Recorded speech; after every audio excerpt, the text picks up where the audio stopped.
Assalamu alaikum everyone. Hope you are well and doing great with my channel. আজকের এই ভিডিওতে আমি আপনাদের সাথে শেয়ার করব একটি অ্যাডভান্স ইংলিশ স্ট্রাকচার। সো ভিডিওটি না টেনে শেষ অবধি দেখুন।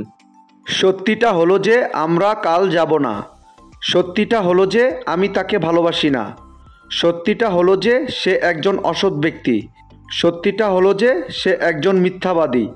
এই প্রতিটা বাক্যে যে জিনিসটা কমন আমরা দেখতে পাচ্ছি সেটা হলো সত্যিটা হলো যে। সো যখন আমরা কোনো সেন্টেন্সে সত্যিটা হলো যে বাক্যটি দেখতে পাবো সেক্ষেত্রে আমাদের ব্যবহার করতে হবে দ্য ফ্যাক্ট ইজ দ্যাট। এই টাইপের বাক্যগুলোকে ইংলিশে বলতে হলে সেন্টেন্স স্ট্রাকচারটি হবে the fact is that plus sentence. চলুন তাহলে এই স্ট্রাকচারটি দিয়ে এক্সাম্পলগুলি দেখা যাক। সত্যিটা হলো যে আমরা কাল যাব না।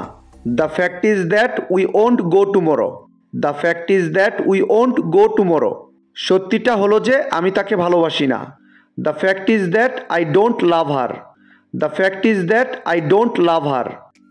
সত্যিটা হলো যে সে একজন অসৎ ব্যক্তি। The fact is that he is a dishonest person. The fact is that he is a dishonest person.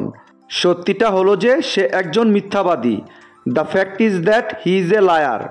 The fact is that he is a liar. I hope এই স্ট্রাকচারটা আপনারা ভালোভাবে বুঝতে পেরেছেন। Now it's your turn. সত্যিটা হলো যে সে অনেক অসুস্থ। সত্যিটা হলো যে সে অনেক অসুস্থ। এই বাক্যটি ইংলিশে কী হবে আপনারা কমেন্টে লিখে জানাবেন।